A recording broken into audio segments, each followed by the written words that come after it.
দিতে হবে এগুলো। বাটা তেলা হয়েছে, এর দিকে আলু ভাজা হচ্ছে।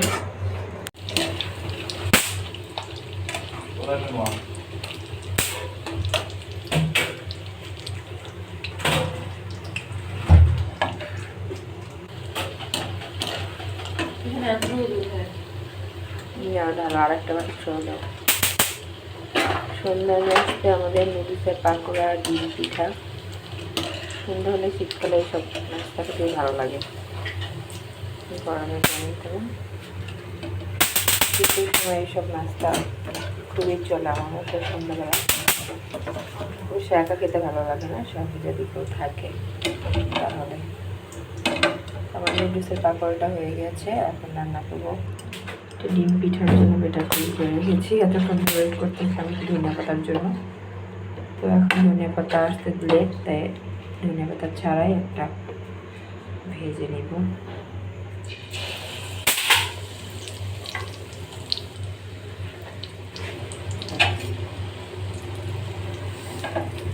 নুডলসের পাকোড়াগুলো দেখে কার কার খেতে ইচ্ছে করতেছে ইনবক্স করেন, আমি পার্সেল পাঠিয়ে দিব আপনাদেরকে। সবার দাওয়াত থাকলো। ডিম পিঠা আর হচ্ছে গরম গরম পাকোড়া খাবার।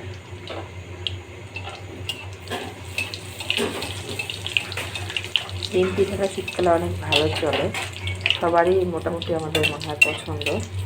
আমারও খুব পছন্দের একটা পিঠা।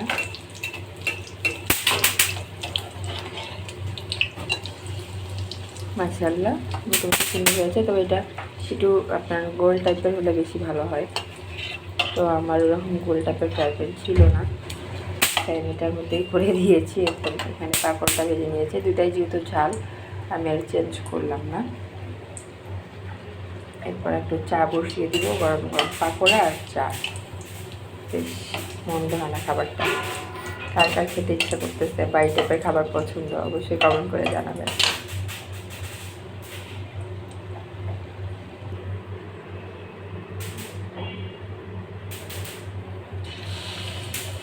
রেসিপি কার চাই সেটাও কমেন্ট করে জানাবেন, আমি রেসিপিটা খুব তাড়াতাড়ি দিয়ে দিব আপনাদের কাছে।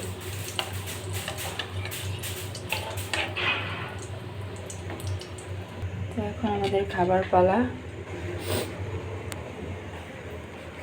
এটা নাও দেখি,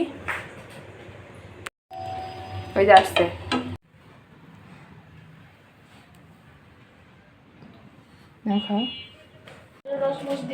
না, গরুর দুধ, খেজুরের রস খেতে হবে।